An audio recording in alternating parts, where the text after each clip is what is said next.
ध्यानमूलं गुरुर्मूर्ति पूजामूलं गुरुर्पदं मंत्रमूलं गुरुर्वाक्यं मोक्षमूलं गुरुर्कृपा। ॐ वासुदेवसुतं देवं कंसचाणूरमर्दनं देवकी परमानन्दं कृष्णं वन्दे जगद्गुरुं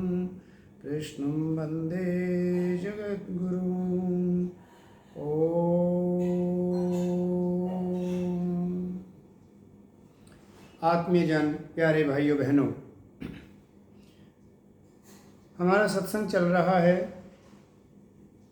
श्रीमद् भगवद गीता 18वां अध्याय श्लोक 63 में श्री भगवान जी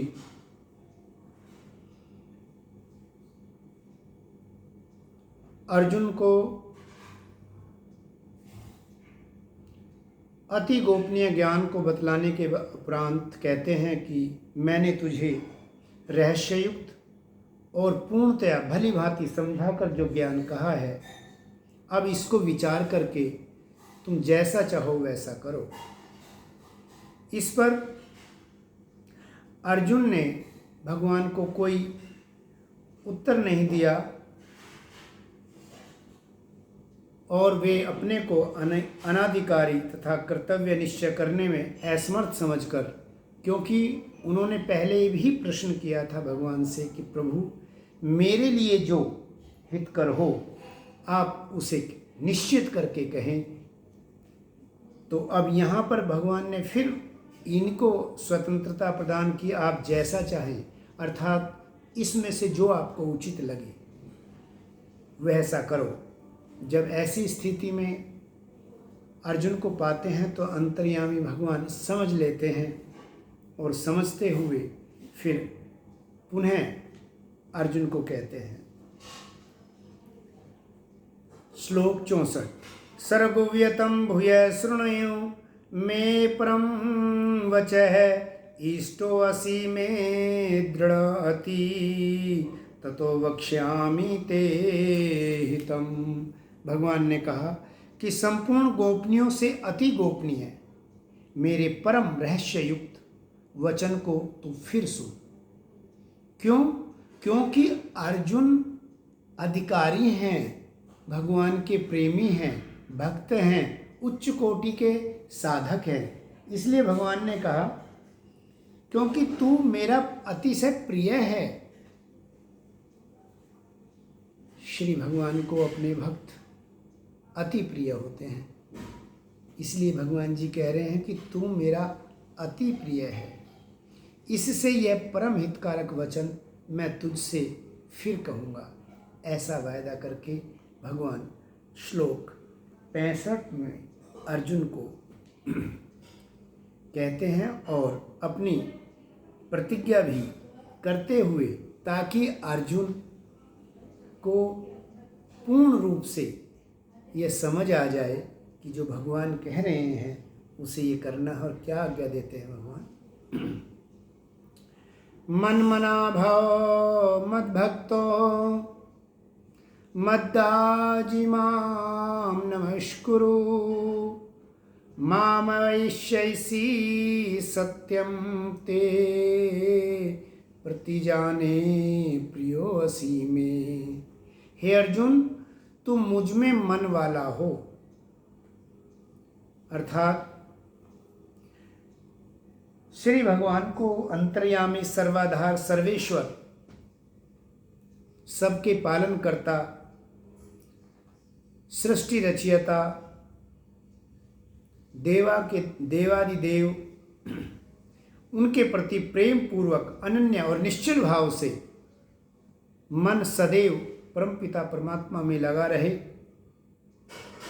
ऐसा करना, अर्थात ऐसी स्थिति को भगवान ने मन मना होने की बात कही। तो अर्जुन को कहा कि तू मन मना भाव मेरा भक्त बन, अर्थात एक परमात्मा के आश्रय के सिवा और किसी का आश्रय नहीं। वही मेरे परम गति हैं, मेरे संरक्षक हैं, स्वामी हैं, माता हैं, पिता है, सब कुछ मेरे परम पिता परमात्मा ही हैं।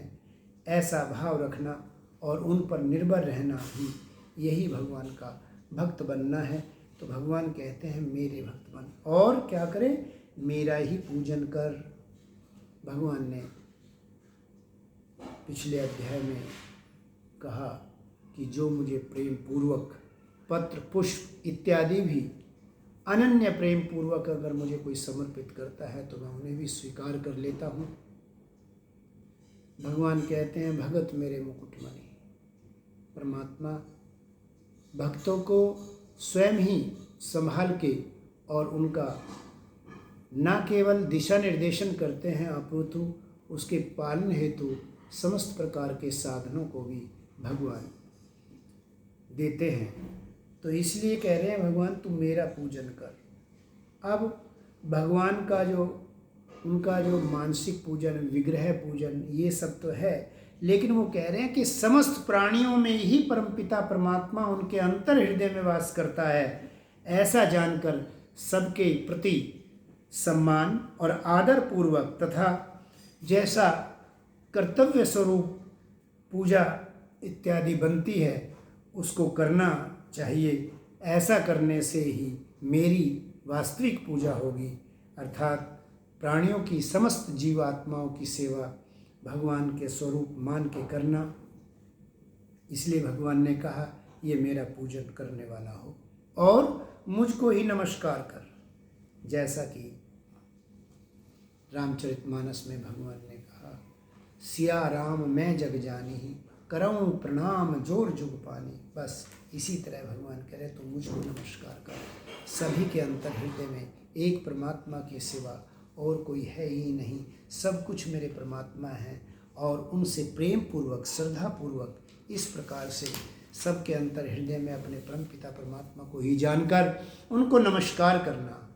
भगवान ने इस प्रकार से उन्हें उपाय बताया जिससे कि उन्हें पूर्ण समर्पण हो। यही नहीं, भगवान ने यहाँ तक कहा क्या, सर्वधर्मान परित्यज्य मामेक शरणं व्रजः अहम त्वा सर्व पापेभ्यो मोक्षयिष्यामि मा शुचः। हे अर्जुन, तो संपूर्ण धर्मों का, धर्म से तात्पर्य कर्तव्य कर्मों से है, जो शास्त्र विहित कर्तव्य कर्मों की भगवान ने आज्ञा दी, क्योंकि कर्मों को स्वरूप से त्यागने की भगवान ने कभी कहा ही नहीं, अपितु अर्जुन को निष्काम और अनन्य पिता परमात्मा में प्रेम रखते हुए समर्पण भाव से, अर्पण भाव से कार्य करने की आज्ञा दी है। यहाँ भी भगवान यही कह रहे हैं कि तू अपने समस्त कर्तव्य कर्मों को मुझ में त्याग दे और त्याग कर तू केवल मुझ सर्वशक्तिमान सर्वाधार परमेश्वर की शरण में आ जा। ऐसा करने से क्या होगा? भगवान कहते हैं जब मेरी शरण में आ जाएगा तो मैं तुझे संपूर्ण पापों से मुक्त कर दूंगा। तो क्या अर्जुन में अभी पाप थे? नहीं। यहाँ तात्पर्य यह है कि परम पिता परमात्मा कहते हैं कि मनुष्य अपने कर्मों के अनुसार जन्म और मरण के बंधन में बंध के जब आता है संसार में, तो जाने अनजाने में बहुत सारे पाप कर्म बन जाते हैं। तो ये जन्मना और मरना ये हेतु बन जाता है पाप का। इसलिए भगवान कहते हैं कि मैं तुझे जन्म बंधन से ही मुक्त कर दूंगा। जन्म और मरण के जब बंधन से ही मुक्त हो जाएगा तो यही इसी से सब प्रकार के पापों से मुक्त हो जाएगा, पवित्र हो जाएगा, सब पापों से मुक्त कर दूंगा। इसलिए भगवान कहते हैं माँ शुच, तू शोक मत कर। भगवान ने गीता का संपूर्ण सार भगवान ने कहा। भगवान ने कई प्रकार से भक्ति योग, ज्ञान योग, कर्म योग की व्याख्या करते हुए अंततः बड़ी जो गोपनीय है और भक्तों के लिए सहज और सुलभ भी है, क्योंकि परमपिता परमात्मा स्वयं ही भक्त का हाथ पकड़ कर आगे बढ़ाने वाले हैं। ऐसे करुणा वर्णाल्य दीन दयाल भगवान कह रहे हैं सर्वधर्मान परित्यज्य, तो जितने भी तू संसार में रह के जो कुछ भी अपने कर्तव्य कर्मों को करता है निमित्त भाव से कर, निष्काम भाव से कर और किस भाव से कर, परमात्मा का के प्रायण होके कर, परमात्मा का आश्रय लेके कर। तो इस प्रकार से अगर होगा तो मेरी शरण में रहकर आओ, इससे तो सब पापों से मुक्त हो जाएगा। भगवान कहते हैं इस विषय में तुझे कोई शंका अर्थात नहीं करनी चाहिए, अर्थात तू शोक मत कर। अब इससे आगे भगवान गीता के कौन अधिकारी हैं, इस हेतु वे अनाधिकारी के लक्षण बताते हैं कि गीता का सुनने का या पढ़ने का अधिकार किसको नहीं है। इस बात को स्पष्ट करते हुए भगवान कहते हैं इदं ते न तपस्काय न भक्ता कदाचन न च अशुश्रूष्वे वाच्यम न च माम यो अभ्यसूयति। तुझे गीता रूप रहस्य उपदेश किसी भी काल में न तो उन मनुष्यों को कहना चाहिए जो तप रहित हैं, अर्थात जो अपने आवश्यक कर्तव्य कर्मों को करने के प्रति संघर्ष के डर से अथवा किसी अन्य आलस से अथवा किसी भी भाव से अपने कर्तव्य कर्म को जो त्यागने वाले हैं, भगवान ने उन्हें तप कहा। क्योंकि कर्तव्य कर्म करने में जो कठिनाई आती है उनको खुशी खुशी परमात्मा के आश्रय सहन करना ही तप करना है, और जो ऐसा नहीं करता, अपने कर्तव्यों को पूर्ण नहीं करता, ऐसे को भगवान तप रहित कहते हैं। तो जो तप रहित मनुष्य हैं उनको भगवत गीता नहीं कहनी चाहिए। जिनमें श्रद्धा प्रेम परमात्मा के प्रति नहीं है, अर्थात जो भक्ति रहित हैं, उन्हें भी यह शास्त्र नहीं कहना चाहिए।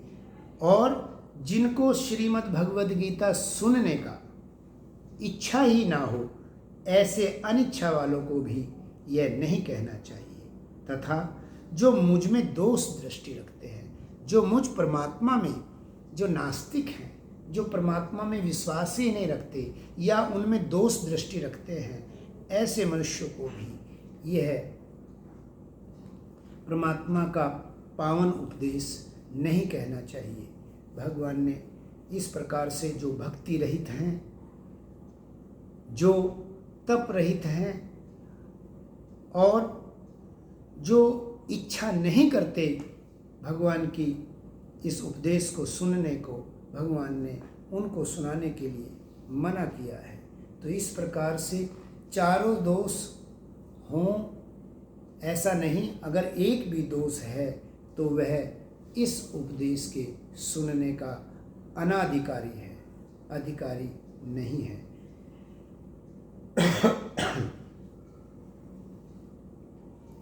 तो भगवान कहते हैं कि जो परमात्मा में दोष दृष्टि रखता है या था भगवान की निंदा करता है या उनके गुण लीला इत्यादि की जो निंदा करता है, वे सर्वथा अनधिकारी हैं और उनसे श्रीमद् भगवद गीता को नहीं कहना चाहिए। तदुपरांत भगवान इस प्रकार से अनाधिकारी के लक्षण बताने पर अगले 2 श्लोकों में भक्तों के इस उपदेश के वर्णन का जो फल और महत्म्य है उसको बताते हुए कहते हैं, श्लोक 68, ये इमं परम गुह्यं मद्भक्तेष्वभिधास्यति भक्तिं मयि परां कर्तव्या मामेष्यति संशय। जो पुरुष मुझ में परम प्रेम अनन्य प्रेम करके इस परम रहस्य युक्त गीता शास्त्र को मेरे भक्तों को कहेगा, वह मुझको प्राप्त होगा, इसमें कोई संदेह नहीं। इस गीता शास्त्र को भक्तों से कहेगा। कौन कहेगा? कहने वाले का यदि परम प्रेम है, पूर्ण समर्पण है, पूर्ण रूप से परम पिता परमात्मा पे श्रद्धा भाव है, भक्ति है, परमात्मा के चरणों में परमात्मा के प्रति परमात्मा का जो आश्रय लिए हुए हैं, ऐसे भक्त जब इस गीता शास्त्र को भगवान के भक्तों को कहते हैं तो भगवान उनके लिए कह रहे हैं कि वो निश्चित रूप से वे मुझे प्राप्त होते हैं, इसमें कोई भी संदेह नहीं वो निश्चित रूप से मुझे प्राप्त कर लेगा। आगे भगवान कहते हैं, न चैतस्मात् मनुष्येषु कंश्चित् मे प्रिय कृतं भवितना च मे तस्मादन्य प्रियतर भुवि। भगवान ने कहा कि सबसे बढ़कर मेरा प्रिय कार्य कौन सा है। भगवान कह रहे हैं कि मनुष्यों में कोई भी मेरा इस काम से बढ़कर प्रिय नहीं है। मनुष्य जो भी काम करते हैं उनसे अति प्रिय कार्य भगवान को कौन सा है, जो इस गीता उपदेश को सबके कल्याण हेतु परमपिता परमात्मा के इस कहे गए उपदेश को उनके भक्तों से कहता है ताकि उनका भी कल्याण हो जाए। भगवान कहते हैं कि मनुष्य के करने वाले जितने भी कार्य हैं उनमें सबसे जो बढ़कर कार्य है, भगवान कहते हैं जो मुझे प्रिय है, वो है मेरे इस गीता शास्त्र के उपदेश को भक्तों को कहना। कहते हैं कि इससे बढ़कर कोई और कार्य नहीं, तथा पृथ्वी भर में उससे बढ़कर मेरा प्रिय दूसरा कोई भविष्य में भी नहीं होगा, अर्थात वह अति प्रिय रहेगा। ऐसा नहीं है कि भविष्य में भगवान कह रहे हैं कि मैं इस बात से कहीं अलग, मुझे सदैव ही हमेशा ही वह व्यक्ति यह कार्य अति प्रिय है जो भगवान को भक्तों को भगवान के लिए और भक्तों के कल्याण के लिए उनके इस रहस्यमय और पवित्र उपदेश को जो कहता है, इससे बढ़कर भगवान कहते हैं न आज है और न भविष्य में होगा, अर्थात यह अति प्रिय कार्य है।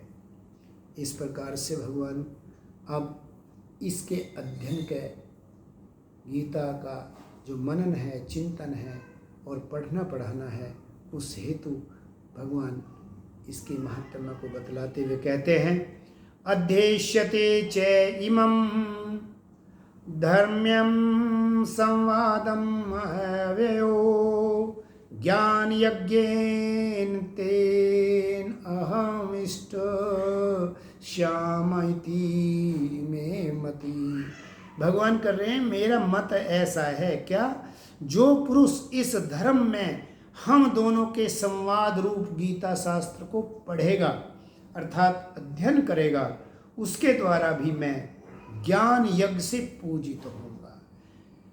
अर्थात गीता शास्त्र का पढ़ना, मनन करना, चिंतन करना, आत्मसात करना, भगवान इसको ज्ञान यज्ञ कह रहे हैं। भगवान कहते हैं इसका पढ़ना मैं उसको मानूंगा कि उसने ज्ञान यज्ञ से मेरा पूजन किया है, इसे मैं स्वीकार करूंगा।